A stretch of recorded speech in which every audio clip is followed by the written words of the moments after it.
우리 함께 하나님의 말씀 같이 봉독하도록 하겠습니다. 고린도후서 1장 3절에서 11절까지의 말씀입니다. 우리 서로를 향해서 이렇게 인사하겠습니다. 함께 할 수 있어 행복합니다. 예수님의 이름으로 축복합니다 라고 인사하겠습니다. 함께 할 수 있어 행복합니다. 예수님의 이름으로 축복합니다. 지난 30여 년간을 한국 사회를 한번 돌아봤습니다. 그렇다고 심각하게 돌아본 것은 아니고요. 그냥 설교를 준비하면서 어떤 일이 있었을까 하고 돌아봤습니다.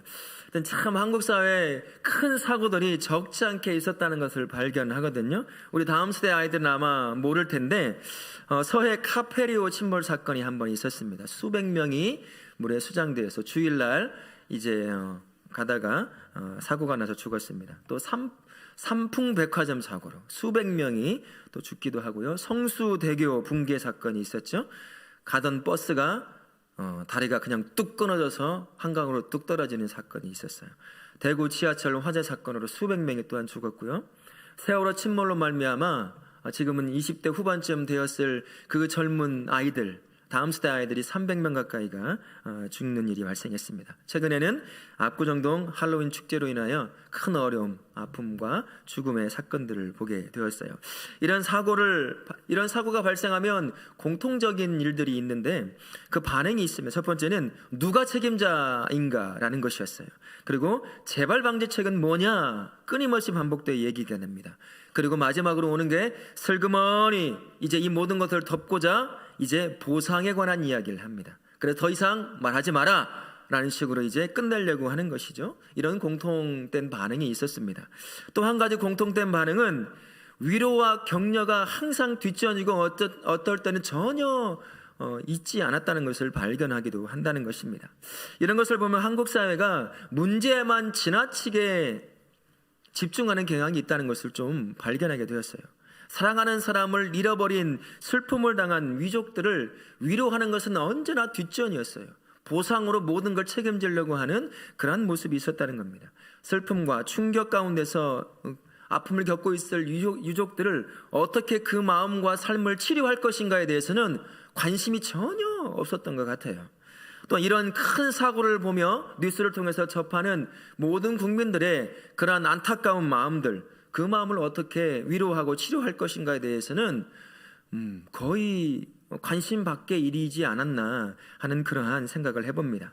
사람들은 근본적으로 연약한 존재예요. 그래서 서로 간에 격려하고 위로를 통해서 세움을 받고 세워줘야 하는 게 연약한 인간입니다. 아무리 강한 사람도요, 그 안에 내면의 고통을 항상 가지고 있고요, 얼마 안 있어 자기도 죽는다고 하는 근본적인 고통과 두려움을 가지고 살아가는 게 인간의 모습이에요. 그래서 하나님께서 서로 격려하고 위로하고 세워주도록 이렇게 하나가 되어서 살도록 창조하신 것입니다. 슬픔과 아픔에 있는 사람들을 위로하기도 하고 격려하기도 하고 용기가 되어줘서 다시 그 자리에서 일어나서 삶을 살 수 있도록 그렇게 서로 돕도록 우리를 함께 사는 그러한 존재로 우리를 창조하신 것이죠. 오늘 말씀은 바울 사도를 통해서 아픔과 고통의 시대를 살고 있는 성도요, 그리고 교회의 삶이 과연 무엇인가, 어떻게 살아야 할 것인가를 우리에게 사도 바울의 입을 통해서 우리에게 가르쳐주고 있습니다.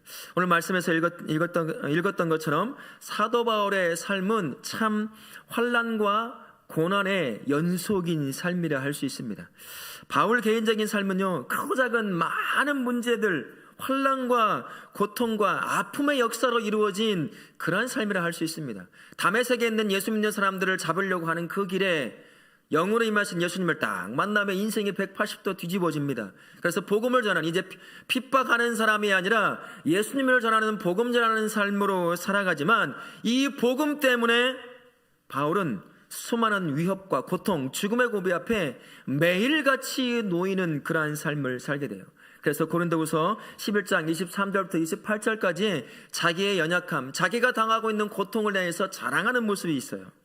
수고를 넘치게 하고 옥에 갇히고 40에 하나 감한매를 5번 맞고 3번의 태장을 돌에 맞고 3번 파선당하고 강도의 위험, 동족의 위험, 이방인의 위험, 시내와 강과 바다의 위험, 수고하고 애쓰지만 자지 못하고 줄이고 목마르고 춥고 헐벗고 지속적으로 눌림에 놓여 있는 자신을 그대로 노출해서 내가 이것을 자랑한다라고 이야기하는 그런 말씀의 부분이 있습니다. 이게 바로 바울의 인생이었어요. 단 하루도 편히 발 뻗고 자지 못하는 인생, 복음을 들고 사는데도 불구하고 그 인생을 사는 사람이 말 그대로 환난과 고난 가운데 있던 사람이 이 바울의 인생이었다는 겁니다. 근데 이것뿐이 아니었어요. 그 고생과 그 고난과 고통, 죽음의 고비 앞에 복음을 전해서 교회를 세워놓으면, 성도를 세워놓으면 그 자체가 또 다른 고통으로 바울에게 다가오는 그러한 삶의 고통의 연속을 살던 사람이 바로 이 바울이라고 하는 사람이었습니다. 고린도 교회가 세워져 있는 고린도 지역은요, 항구 지역이었어요. 고린도 도시라고 하는 것은 이제 여러분 사진을 보시면 알겠지만, 사진 한번 보여주세요. 네, 저기 동그라미로 쳐 있는 부분인데요, 대륙과 바다를 연결시키는 몇 개 되는 그 주요한 섬도시, 항구 도시 중에 중요한 도시 중에 하나가 바로 고린도라고 하는 도시였어요. 그래서 수많은 물자가 오고 가는 곳입니다. 그런 곳은 언제나 부유한 도시였어요. 부유한 도시다 보니 이제 부가 넘치면 사람들이 어떤 일이 발생하냐면 타락하게 돼 있어요. 돈이 많아지고 삶 많아지면 다른 생각의 삶을 지배하기 때문에 타락하는 일이 종종 발생하는데, 이 고대 사회의 부유한 도시들의 타락의 양상이 주요하게 보이는 게 뭐가 있냐면 성적인 타락이 굉장히 많이 있다는 거예요. 주요한 도시에는 항상 거대한 신전들이 만들어져 있는데 그 신전에서는 신전 매춘이 항상 이루어져 있었어요. 신을 섬기는 그 성전에서 이루어지는 매춘 때문에 삶을 살아가는 수많은 사람들은 그것이 당연한 삶의 모습이다라고 스스로 여기고 살아가는 거예요. 그래서 이 고린도 지역에서는 근친상간이 별 문제가 되지 않는 그러한 사회였습니다. 그래서 사람들이 이렇게 지저분한 인생을 살아갈 때 이 당시에 욕을 할 때 이 고린도 같은 사람아, 이 고린도 같은 사람아 라고 욕을 했어요. 그러면 그게 뭔지를 아는 거예요. 아주 지저분한 인생을 사는 사람이다라는 것을 느끼게 되는 것이죠. 이런 곳에서 고린도 교회가 세워지고 그 안에 성도들이 살아가기를 시작했다는 겁니다. 포기할 게 참 많아요.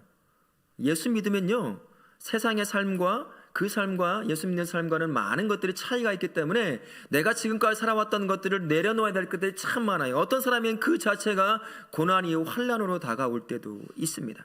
많은 경우 그렇게 절제된 삶을 살다 보니 그 지역에 있는 고린도인들과는 교제가 많이 이루어지지 못합니다. 그리고 어쩌면 단절된 그러한 삶을 살지도 모르겠어요. 절제된 그러한 삶 때문에 경제적 활동도 그렇게 쉽지 않았을 겁니다. 그러니 궁핍함과 그러한 여러 가지 어려움들에 항상 놓여 있었던 거예요. 사도 바울이 자신이 세운 교회와 그 안에 있는 성도들이 그러한 고통을 당하고 있다는 소식을 들으면 마음이 어떻겠어요? 힘들잖아요. 자기 때문에 당하는 고통 같은 것이죠. 근데 그런 마음을 품고 있는 거예요. 거기에 더해서 복음을 전한 바울에 대한 그 사도성의 진실이 흔들리고 있었어요. 그 누군가가 시기와 질투로 말미암아 누가 어떻게 바울이 사도냐, 바울은 예수님과 직접 사역을 한 사람이 아니다 라는 얘기를 하는 거예요. 그러면 이 안에 있던 바울에 의해 세워진 수많은 성도들이 이 안에 의심을 갖기 시작하는 거예요. 진짜 바울이 사도가 아닐 수 있겠구나. 그러면 더 큰 문제는 뭐냐면 바울의 입을 통해 전해지는 복음이 흔들리기 시작하는 거예요. 사도가 아닌 자가 전했으니 그것이 진짜 복음인지 우리가 어떻게 알겠느냐. 이것을 여러 소식을 통해서 듣는 바울의 마음 어떻겠습니까? 목숨을 내걸고 그곳에 가서 교회를 세우고 성도를 세웠더만 그 안에서 오는 수많은 고통과 자신의 사도성에 대한 이 불신으로 인해서 복음이 흔들리고 성도가 흔들린다는 소식을 듣는 것, 그 자체만으로 고통이게 되는 거예요. 뿐만 아니라 사도 바울이 이것을 듣고 이제 그곳을 방문하고자 해요. 하지만 지금처럼 교통편이 발달되어 있는 그런 시대가 아니기 때문에 다양한 문제가 있어요. 여러 가지 문제가, 자신의 아픔 때문에 또는 여러 가지 피해가고 도망쳐야 하는 그런 상황들이 있으면 방문하고 싶어도, 방문한다고 했어도 방문하지 못하는 일이 발생해요. 그러면 그곳에 있던 고린도 성도들이 이제 어려워지는 거예요. 사도 바울이 이곳에 와서 나에게 전한 그 복음을 다시 한번 들려줘서 복음 때문에 당하는 여러 가지 아픔들을 이겨낼 수 있도록 힘이 되어지고 위로가 되어지고 격려해주면 좋겠는데 오지 않는 거예요. 그리고 끊임없이 주변에서는 바울은 사도가 아니다 라는 말들을 계속 외쳐더니 이곳에 있는 성도들의 마음이 계속 흔들리는 거예요. 그러니 사도 바울에 대한 신뢰성도 이 안에서 계속 뚝뚝 떨어져 가는 거죠. 그것을 보고 있는 사도의 심정, 사도 바울의 마음이 어떻겠어요? 굉장히 두렵고 걱정이고 아픔이라는 것입니다. 사도 바울 자신의 인생을 되돌아봐도 자기가 살고 있는 모든 사역자의 삶이 굉장히 힘든 거예요. 안팎으로 견딜 수 없는 환난과 고난, 내적이며 외적인 고통 가운데 지속적으로 놓여 있는 자신의 인생을 보는 거죠. 누가 그 인생을 바라보면서 위로를 받고 격려를 받을 수 있겠어요? 너나 잘해라, 이런 말을 들을 수 있는 그 삶을 살고 있었던 사람이 이 사도 바울의 인생이었습니다. 하지만 극심한 환난과 고통 가운데 있던 이 사도가 우리가 보기에, 우리가 예상하기에 예상할 수 없었던 말을 하는 것을 볼 수 있습니다. 아주 극심한 환난 그리고 고난에 놓여있던 바울이 끊임없이 중요한 한 말을 계속해서 퍼부어대고 있는 것을 볼 수 있어요. 말 그대로 퍼부어대고 있는 말이 그대로 옳습니다. 사망선과 같은 고난과 환난에 놓여있던 이 바울이 하나님의 마음을 그 단어 하나를 통해서 전달해 주고 있는 거예요. 뭐라고 전하고 있습니까? 하나님의 마음인 위로라고 하는 단어 하나를 계속해서 자신도 당하고 있는 수많은, 그 누구보다 비교할 수 없는 환난과 고난에 있지만 그의 입에서 나오는 말이 위로하는 말이었다라는 겁니다. 위로라는 말이 가장 많이 사용된 곳이 있어요. 성경 어디일까요? 자세히 보면 바울이 위로라는 말을 사용할 때 자신이 당하고 있는 고통을 말할 때 그 사이에 위로라는 말이 항상 끼어 있는 것을 발견할 수 있습니다. 신구약 성경에 우리말로 위로라는 말로 번역이 되어 있는 그 단어를 몇 개인가 제가 찾아보니까 207번이 나와요. 구약에서 122번이 나옵니다. 분량에 비해서는 많이 나오지가 않아요. 그런데 신약에서는 총 85번에 걸쳐서 위로라는 말로 번역된 단어들이 있습니다. 적은 분량에 비해서 85개 5번 정도 위로라는 단어가 사용됐다는 건 그 안에 굉장히 의미가 담겨져 있는 거예요. 진정한 위로자이신 예수님이 오셨다는 것을 보여주는 거거든요. 더 놀라운 건요, 신약의 85번의 위로라는 단어가 그 중에서 19번이 어디에서 사용됐냐는 거예요. 우리가 읽었던 고린도 후서에서만, 이 한 권에서만 19번의 위로라는 단어를 바울이 이야기합니다. 더 놀라운 것은요, 우리가 방금 읽었던 본문 3절부터 7절까지를 통해서 몇 번에 걸쳐서 말을 하냐면 10번에 걸쳐서, 한 권에 19번 나오는 위로라는 말을 이 몇 구절 안 되는 곳에서 자신의 고통과 환난과 아픔을 이야기하며 그곳에 무엇을 이야기하냐면 위로라는 말을 써서 고린도 성도를 향해서, 그리고 이 고린도 후서를 읽게 될 수많은 믿음의 사람들을 향해서 위로라는 단어를 써서 위로한다라는 것입니다. 바울이 극심한 고난과 환난 가운데서 위로할 수 있었던 그 이유는 아주 분명했습니다. 진정한 위로자신 하나님을 통해서 세상에 주지 못하는 위로를 받고 있었기 때문이에요. 3절 말씀에 보면 이렇게 표현하죠. 모든 위로의 하나님이시며 라는 말이 있어요. 여기서 모든이라는 말은 말 그대로 모든 것, 완전한 이런 것이 될 수 있지만 그와 함께 사용되는 의미가 뭐가 있냐면 풍부하고 충만하다는 뜻이 있어요. 바울은 자신이 당하고 있는 모든 환난과 고난 가운데서도 다른 성도를 향해서 이 위로를 말을 전할 수 있었던 이유는 그가 모든 위로의 하나님을 통해서 위로함을 계속 받고 있었기 때문이에요. 그래서 그 환난과 고난, 어쩌면 사망선과 같은 그러한 아픔 가운데 놓여 있어도 위로를 말할 수 있었던 것은 그가 진정한 위로를 받으며 누리고 있었기 때문이라는 것입니다. 로마서 8장 35절에 이렇게 말씀해요. 같이 한번 읽겠습니다. 누가 우리를 그리스도의 사랑에서 끊으리요? 기근이나 적신이나 위험이나 칼이랴. 그가 당하는 수많은 고통 가운데서도 여전히 자신을 사랑하시는 예수 그리스도를 통해서 끊임없이 바울은 위로함을 받을 수 있었던 거예요. 그래서 이 많은 고통과 이 죽음 앞에 있어서도 고린도 성도를 향해서, 우리를 향해서 위로라는 말을 통해서 위로할 수 있었던 것입니다. 자신이 받은 하나님의 풍부하고 충분한 위로로 또한 고린도 교회를 위로하는 것을 발견할 수 있는데요, 바울에게 임한 위로는 자신을 바라보는 성도들을 위로를 위한 것이라는 것을 보여줍니다. 4절부터 7절까지를 요약해보면 이렇게 되어 있습니다. 제가 한번 보면, 우리가 환난을 당하는 것도 너희가 위로와 구원을 받게 하라는 것이요 우리가 위로를 받는 것도 너희가 위로를 받게 하라는 것이니 라고 바울이 고백을 하거든요.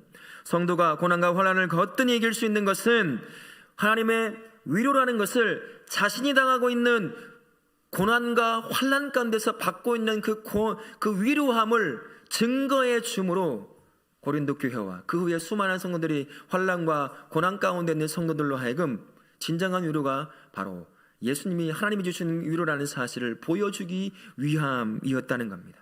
또한 진정한 위로를 주시는 분은 하나님이시니 그분만을 의지하라는 거예요. 자신이 그랬다는 겁니다.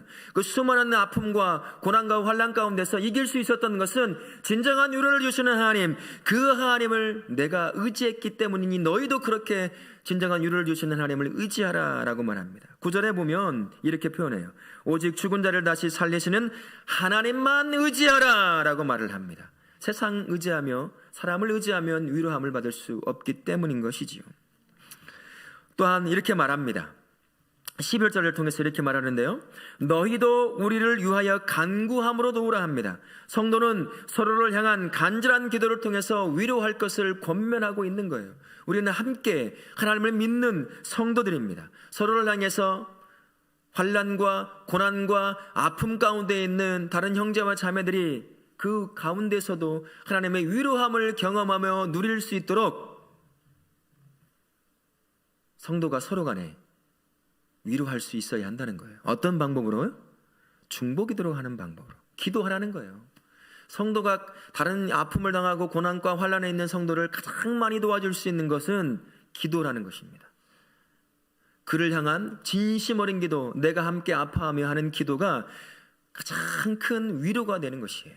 그리고 작은 것들을 나누는 것을 통해서 위로할 수 있다라는 것입니다. 결국 사도 바울이 우리에게 말하고 싶은 것은 이거예요. 바울은 환난과 고난을 견딜 수 있는 것은 하나님의 위로를 받는 것이다 라는 것을 우리에게 말씀해 주는 것이고요. 그리고 또한 서로를 향해서 위로를 서로 줄 수 있어야 한다라는 것을 오늘 말씀을 통해서 우리에게 전해주고 있습니다. 과거나 지금이나 성도의 삶은 성도가 바라는 것과 참 다르게 그 삶의 방향이 걸어가는 것을 보게 됩니다. 바울과 고린도 성도들이 믿음 때문에 당한 고난이 지금도 우리에게 닥쳐온다는 거예요. 물론 그 옛날처럼 큰 핍박으로 인해서 죽음을 당하거나 순교를 당하는 그런 일은 아주 적게 일어나지만, 물론 우리나라를 벗어나면 여전히 그런 일들은 저 아프리카나 중동 지역에서는 여전히 벌어지고 있고 공산국가에서도 여전히 벌어지고 있기는 합니다. 하지만 한국이라는 상황에서는 그렇게까지 오지 않는다 할지라도 그 옛날 바울과 고린도 교인들이 당했던, 믿음 때문에 당했던 환난과 고난은 지금 현 시대에 맞게 우리에게도 똑같이 변함없이 다가온다는 것이죠. 그 이유가 뭐냐면 우리가 하나님을 믿기 때문이에요. 그리고 하나님을 믿는 하나님의 말씀에 순종하며 살려고 하기 때문에 고난과 환난을 당할 수밖에 없다는 겁니다. 우리가 믿는 하나님이 어떤 분이시죠? 유일하게 살아계신 한 분이세요. 다른 모든 것은 우상일 뿐입니다. 그 하나님은 창조주시요 자신이 만드신 모든 것들을 관리하고 이끄시고 통치하시는 분이 우리 하나님 아버지이십니다. 하나님은 선하시죠. 정의롭고 공의로 이 온 땅과 우주를 통치하시는 분이십니다. 그래서 죄와는 전혀 관련이 없어요. 문제는 무엇이냐면 세상은 이 하나님을 믿지 않는다는 거예요. 이 하나님의 말씀을 순종하며 믿으며 쫓아가지 않는다는 것이 문제가 되는 것입니다. 고린도 지역에서도 그들만의 우상들이 있었어요. 아리테미부터 해서 수많은 우상들을 섬기며 살던 사람이었습니다. 이교 사상에 붙잡혀 살던 사람들이 바로 이 고린도 사람들이었어요. 그 사이에서 성도가 살아간다는 것, 얼마나 큰 아픔과 고난과 고통이 있었겠습니까? 모든 것을 중단해야 될지도 몰라요. 사회적인 관계, 경제적인 활동, 그리고 자신의 믿는 믿음의 생활을 드러내놓지 못할 수도 있다는 겁니다. 그렇게 외톨이처럼 섬처럼 살아가는 사람들이 바로 고린도 지역에 살아가고 있던 성도예요. 그 자체로 고난과 환난에 놓여 있는 것이죠. 지금도 다르지 않습니다. 지금도 세상이 신이라고 요구하는 것들을 쫓아 살아가고 있어요. 뭘까요? 성공입니다. 돈이죠. 명예예요. 권력이에요. 이런 모든 것들을 쫓아 살아가려고 말합니다. 그것을 거부하고 그것을 뒤로하고 하나님을 믿고 하나님을 쫓아 살아가는 그 삶이 참 어리석다, 참 바보 같다, 이런 말을 듣게 되는 거예요. 그리고 때로는 그 믿음의 삶을 살다 보면 내가 하지 말아야 될 것들 얼마나 많이 있는지 몰라요. 끊어야 되고, 절제해야 되고, 피해야 되고, 가지 않아야 되고, 먹지 않아야 되고, 함께 하지 않아야 될 수많은 것들이 있기 때문에 그 자체가 때로는 환난과 고난으로 우리에게 닥쳐올 때가 있다는 거예요. 그뿐이겠습니까? 우리 성도는, 교회는 끊임없이 세상의 죄를 지적합니다. 그리고 회개하라고 촉구해요. 자기가 의로운 삶을 살고 있다고 생각하는 사람들에게 당신 죄인이에요, 회개해야 합니다 라고 말한다면 기분 좋아할 사람 아무도 없어요. 우리 직장에 가서 상사에게 당신 죄인이에요, 회개하세요 라고 해보세요. 그 다음날 뭐가 날라올까요? 사직서가 날라오죠. 이런 일이 발생하는 거예요. 세상은 우리가 살아가는 그 삶의 방식, 죄를 시작하고 회개를 촉구하는 삶의 방식에 동의하지 않습니다. 그러니 여러 가지 모양으로 환난과 고난을 주게 되는 것이죠. 이런 문제 가운데 우리가 놓여 있어요, 성도가. 그리고 많은 사람들이 그렇게 놓여 있다는 겁니다. 또한 성도라 해도 모든 사람이 겪는 삶의 문제 앞에서 자유로울 사람은 아무도 없다라는 겁니다. 삶의 문제 앞에서 자유로울 수 있는 유일한 사람 한 명도 없다라는 사실을 기억하실 수 있기를 바랍니다. 성도라면요, 보통 이렇게 생각할 수 있잖아요. 예수님을 믿으면 정말 잘 되는 거예요. 몸도 안 아프고, 자식도 잘 되고, 장사도 잘 되고, 사업도 잘 되고, 승진도 잘 되고, 어느 것 하나 안 아파요. 그래야 될 것 같은데 성도의 삶이 그런가요? 아니에요. 안 믿는 사람과 아무런 차이가 없어요. 어찌 보면 성도의 삶이 그 누군가의 삶을 자세히 보게 되면 안 믿는 사람의 삶보다 더 큰 삶의 문제 앞에 짓눌려 있는 사람들을 보게 돼요. 어떻게 위로해야 될지를 말로 못할 그러한 아픔 가운데 있는 사람도 있더라는 겁니다. 우리가 다니엘 기도회를 통해서도 간증했던 분들과, 그리고 사랑의 헌금을 드리면서 우리가 봤던 그 사람들 보십시오. 우리는 생각지도 않았던 삶의 고통 가운데 있어요. 그가 예수님을 믿는 사람들이었습니다. 참 그런 고통이 있어요. 이게 바로 성도가 놓인 상황이라 할 수 있습니다. 바울과 고린도 교회는요, 예수 믿는 것 때문에, 믿음을 가진 것 때문에 모든 문제가 해결된 삶을 살지 않았어요. 악한 삶에서 돌이킨 신앙의 삶이 그들이 겪고 있는 삶의 문제를 아무것도 해결해 주지 못했다는 거예요. 더 깊은 삶의 문제에 놓이게 만든 것이 그들이 믿고 있던 그 신앙의 삶이었습니다. 때로는 철저하게 외톨이의 삶을 살던 사람들이 그들이었어요. 때로는 비난과 조롱의 대상이 되었던 사람들이 예수 믿고 살아가던 그 사람들이었다는 겁니다. 질병에서도 자유로울 수 없었죠. 사회적 고립에서, 그러므로 말미암아 경제적 어려움을 그대로 감내하며 살아야 했던 사람들이 이 예수 믿는 사람들이었어요. 아니 도대체 예수 믿는 것이 뭐길래 저렇게 살아가야 될까라고 누군가는 얘기할 법한 그러한 삶의 연속을 살아가게 되었다는 겁니다. 현대 그리스도인들 마찬가지잖아요. 우리도 마찬가지예요. 삶의 문제에서 자유로울 사람 아무도 없습니다. 그죠? 수많은 문제 앞에, 질병 앞에, 경제적인 문제 앞에 오늘 하루 산 것만으로도 감사가 나와야 될 텐데 오늘 하루 사는 것조차도 힘들어하는 수많은 성도들의 삶의 모습들을 발견할 수 있습니다. 내가 예수 믿는 것 때문에 경제적 타격도 받아야 할 때가 있어요. 이제 가면 갈수록 이런 일이 깊어지고 심화되게 될 것입니다. 여러분, 질병에서 자유로우세요? 아무도 질병에서 자유로울 수 없습니다. 예수님을 너무 잘 믿어도 질병에서, 그 고통에서 자유로울 사람 아무도 없다라는 거예요. 이처럼 성도는요, 과거나 지금이나 안팎으로 피할 수 없는 고난과 환난에 놓여 있는 사람이 바로 성도가 살아가는 삶이라 할 수 있습니다. 이런 삶을 살아가는 성도에게 필요한 한 가지가 있어요. 사도 바울이 고린도 교인들에게 전했던 바로 그 위로라고 하는 것입니다. 이사야 40장 1절에 이렇게 하나님께서 말씀하셔요. 같이 읽겠습니다. 너희는 하나님이 이르시되 내 백성을 위로하라 말씀합니다. 환난과 고난, 이로 인한 아픔을 위로하라고 하나님께서 명령하시는 거예요.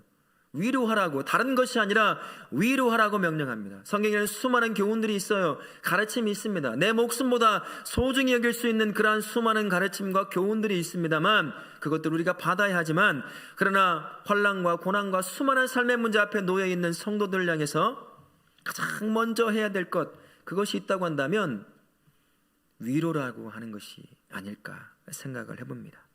우리는 내일이라고 하는 불확실 가운데 살아가잖아요. 오늘 잘 살았어도 내일 보장할 수 있는 사람 아무도 없습니다. 크고 작은 질병에 우리는 끊임없이 고통을 당해요. 내가 당하지 않아도 내 가족, 나의 친구가, 내가 사랑하는 사람들이 고통을 당하는 것을 보고 있어야 됩니다. 역병으로 인해 우리가 그것이 얼마나 무서운 것인지, 그런 말이며 언제든 우리는 허망하게 죽어버릴 수 있겠다라는 두려움을 안고 살아가는 것이 우리의 삶입니다. 또 코로나와 전쟁으로 인해서 그 여전히 어려움들이 계속 우리를 압박해오고 있어요. 그러다 보니 교회도 어려워지고, 교회가 어려워지니 성도의 신앙도 흔들리기 시작합니다. 이런 수많은 환난과 고난과 아픔 가운데 정말 좋은 주옥 같은 교훈들도 필요하죠. 성경이 말하는 질책하는 말도 필요한 것이 사실입니다만, 이때 지쳐있고 실망과 좌절에 놓여있는 우리에게 필요한 것은 바울의 입에서 나왔던, 반복되어 나왔던 그 위로라고 하는 것, 그것이 우리에게 필요하다는 것이죠. 오늘 본문에서 10번에 가까이 10번씩이나 반복되어 바울이 위로라고 했던 그 위로는 도대체 무엇일까? 우리 한국어 사전을 한번 보니까 이렇게 되어 있더라고요. 한국 사람들 참 정적이라는 것을 이런 데서 발견할 수 있는데요, 이렇게 정의하더라고요. 따뜻한 말이나 행동으로 괴로움을 덜어주거나 슬픔을 달래준다. 참 이 안에 있는 이 정서적인 것들을 달래준다는 건데, 성경에서 말하고 있는 위로는 좀 더 구체적이라고 할 수 있어요. 이렇게 되어 있습니다. 어떤 사람으로 힘든 시험을 통과하도록 도와줄 목적으로 옆에 서 있으면서 용기를 잃은 자들에게 용기를 북돋아 주는 거예요. 도움이 필요한 자, 그들에게 크고 작은 것들을 도와주는 겁니다. 그리고 잘하고 있다고, 잘 견뎌내고 있다고, 잘 인내하고 있다고 지지해 주는 거예요. 그리고 그 마음, 삶의 문제 때문에 우울하고 침울한 그 마음을 기분 좋게 만들어 주는 것, 그게 성경에서 위로한다라고 할 때 그런 의미로 사용이 되다라는 것입니다. 힘들어하는 성도 옆에서 이 위로의 사역을 감당할 곳은 세상이 아닙니다. 세상은 우리를 위로해 줄 수가 없어요. 줄 수 있는 것이 없습니다. 끊임없이 우리를 향해서 압박하고 밀고 우리를 위로해 주지 않아요. 무한 경쟁 가운데서 도태하면 죽음이라는 사실만 우리에게 가르쳐 줄 뿐입니다. 진정한 위로, 그것은 어디에서 얻을 수 있겠습니까? 진정한 위로인 모든 위로의 하나님에게서 그 위로를 경험한 사람들이 모여있는 이 교회 공동체 안에서 이 위로의 사역들이 일어나야 한다는 거예요. 하나님의 위로의 맛을 본 사람, 그 사람이 누군가를 위로할 수 있어요.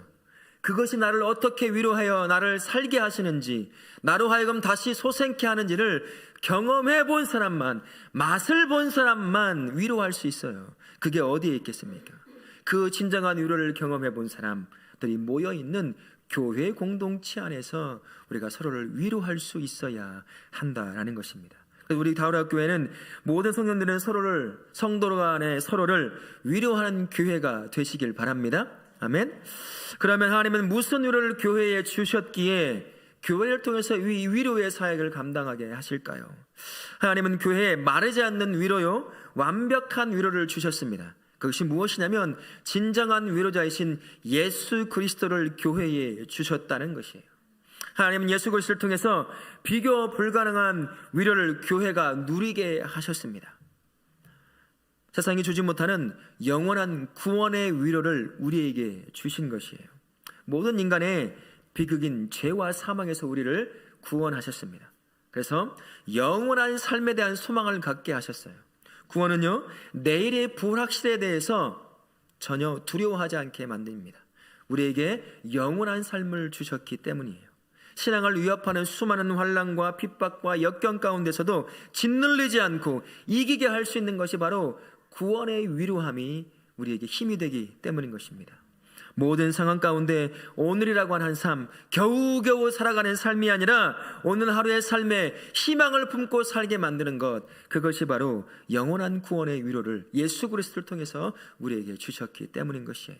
뿐만 아니라 예수님께서 지금도 성도와 함께하며 모든 상황에서 이 구원의 위로를 지속적으로 우리에게 주시고 누리게 하신다라는 사실입니다. 고린도전서 3장 16절에 이렇게 말씀하십니다. 같이 한번 읽겠습니다. 너희는 너희가 계시는 것을 알지 못하느냐. 우리는 성령이 내 안에 계시는 성전이에요. 예수 그리스도께서는 성령을 통해서 우리와 동행하십니다. 여러분, 성령님이 어떤 분이시죠? 성령이라는 말을 우리말로 번역해보면 그 중에 하나가 뭐가 있냐면 위로자라는 말이 하나 있어요. 예수님께서는 위로자신 성령과 내 안에 함께 동행하시면서 모든 삶의 환난과 고난 가운데 지쳐있는 우리의 삶을 끊임없이 그 구원의 은혜로, 그 구원의 위로하심으로 우리를 위로하고 계시는 분이 우리 예수님이십니다. 성령을 통해서 말이죠. 로마서 15장 13절에 또한 이렇게 말씀합니다. 같이 읽겠습니다. 소망의 하나님이 모든 기쁨과 평강을 믿음 안에서 너희에게 충만하게 하사 성령의 능력으로 소망이 넘치게 하시기를 원하노라. 환난과 고난으로 말미암아 소망을 잃어버린 수많은 성도들에게 내가 누리고 있는 그 구원의 위로함을 가지고 다시 한번 소망 가운데 살도록 위로하게 하신다는 것입니다. 또 로마서 8장 26절에도 이렇게 말씀하셔요. 같이 읽겠습니다. 이와 같이 성령도 우리의 연약함을 도우시나니라고 말씀합니다. 환난과 고난에 짓눌려 좌절한 성도를 내가 누리고 있는 그 구원의 위로함을 가지고 다시 일어설 수 있도록 그를 위로하고 격려하고 세우라라고 말씀하는 겁니다. 교회 공동체는 바로 이 완전하고 친절한 위로를 받은 유일한 공동체예요. 하나님은 다른 곳에 주지 않으셨습니다. 교회라고 하는 곳에 이 진정한 위로를 예수 그리스도를 통해서 우리가 누리고 위로하도록 교회에 주신 것입니다. 믿음으로 말미암아 당하는 수많은 고난과 환난 가운데 우리 성도들이 놓여 있어요. 포기해야 될 것들, 하지 말아야 될 것들, 수많은 것 때문에 지치고 연약함 가운데 있는 성도들을 우리는 서로를 위로함으로 말미암아 다시 믿음 안에 거뜬히 서서 그 믿음을 살아낼 수 있도록 우리는 서로를 위로할 수 있어야 될 줄 믿습니다. 우리 교회가 바로 그런 교회로 세워져야 할 것입니다. 이곳에서 지쳐있는 성도들, 삶의 문제 앞에 그리고 믿음 때문에 당하는 많은 이건 크고 작은 환난과 고통 가운데서 믿음을 잘 지켜낼 수 있도록 내가 여전히 누리고 있는 그 구원의 위로함을 가지고 그 지쳐있는 성도를 위로하여 세워가는 것이죠. 교회가 되어야 될 것이고 또 우리 성도님 한 분 한 분이 그렇게 위로하는 위로자로 세워져야 될 줄로 믿습니다. 아멘. 또한 수많은 삶의 문제에 지쳐 넘어져 있는 수많은 사람들, 성도뿐만 아니라 나와 함께하고 내 이웃들 얼마나 많이 있습니까? 지금 코로나로 말미암아 그리고 경제적인 여러 가지 문제로 말미암아 다양한 문제 앞에 이런저런 문제 앞에 지쳐있고 환난과 고난 가운데 놓여있는 자들, 누가 그들에게 위로할 수 있겠어요? 누가 그들에게 진정한 위로를 통해서 다시 삶의 희망과 소망을 찾고 일어날 수 있도록 누가 위로할 수 있겠습니까? 진정한 위로를 갖고 누리고 있는 교회를 통해서, 살아 움직이는 교회인 나를 통해서, 성도인 나를 통해서 그가 위로를 받고 다시 일어서야 될 줄로 믿습니다. 우리 교회가 이 지역에서 바로 그런 교회로 세워져야 돼요. 이 지역에 수많은 지쳐있는 영혼들, 그리고 어디를 가야 될지 모르고 있는 실명과 좌절에 놓여있는 성도들이 우리 교회에 들어와서 우리가 누리고 있는 그 구원의 위로를 똑같이 전달해 줌으로 말미암아 그들도 다시 삶의 희망과 소망을 가지고 일어설게 그렇게 위로할 수 있는 그런 교회, 우리 다오락교회가 이곳에 그렇게 세워져 있어야 될 줄로 믿습니다. 아멘. 네, 그리스도 내 영혼의 힘이라는 책을 썼던 필립 켈러 제가 자주 소개해 드렸는데요. 사역자가 저같이 전임 사역자가 아니라 평신도 사역자입니다. 자기의 일을 가지면서 하나님의 마음을 가지고 다른 사람들, 이웃들을 섬기는 사람이 썼던 책이라 저에게는 더 감동이 되어 많이 인용합니다. 그곳에 보면 다른 사람의 짐을 벗겨주라 라고 하는 소제목이 하나 있어요. 거기에 이렇게 기록이 되어 있더라고요. 그리스도께서 고향 땅을 두루 다니면서 여러 가지 문제를 안고 있는 사람들을 어루만져 주셨습니다. 그리스도께서는 굶주린 사람들을 먹이셨습니다. 온갖 병에 걸린 사람들을 고쳐주셨습니다. 맹인이 눈을 뜨게 만드셨고 슬퍼하는 사람들을 위로하셨고 죽은 자를 살리셨고 귀신과 악한 영을 쫓아내셨고 낙담하여 자신에게 온 모든 사람에게 위로와 용기를 주셨습니다. 그렇습니다. 그리스도께서는 여러 가지 방법으로 다른 사람들의 짐을 벗겨 주셨습니다. 그리스도께서는 그분의 제자인 우리에게도 같은 일을 하라고 명령하십니다. 우리만 할 수 있어요. 왜요? 우리가 진정한 위로를 누리고 가지고 있기 때문이에요. 교회만 그걸 가지고 있어요. 교회 안에만 예수님이 계시기 때문인 것이죠. 그래서 우리는 위로할 수 있어야 됩니다. 예수님이 주신 영원한 구원의 위로를 가지고 지쳐있는 성도들, 믿음을 가지고 살아가지만 바뀌지 않는 삶의 현실 앞에 좌절과 고난에 짓눌려 있는 성도들을 비록 작지만 내가 누리고 있는 그 구원의 위로함으로 다시 믿음 안에 서서 건강하게 세워져 갈 수 있도록 그를 위로할 수 있는 것, 그게 저와 우리 교회가 되어야 될 줄로 믿습니다. 수많은 삶의 문제 앞에 놓여있고 좌절하고 죽지 못해 살아가는 사람들, 우리 주변에 너무나 많아요. 그들이 어디서 진정한 위로를 받을 수 있을까요? 마르지 않는 위로, 세상이 주지 못하는 위로를 어디서 받을 수 있겠습니까? 진정한 위로를 누리고 그 누를 지속적으로 가지고 있는 교회, 움직이는 교회인 나와 그 사람들이 모여있는 교회의 공동체 안에서 이 진정한 위로가 그들에게 흘러가 그들을 세울 줄 믿습니다. 이제 우리 다우락교회는요, 위로받는 자를 넘어서서 위로하는 교회의 공동체로 세워져 수많은 영혼들, 수많은 지쳐있는 성도들을 위로하는 그러한 교회의 공동체가 되실 수 있기를 예수님의 이름으로 축원합니다. 아멘.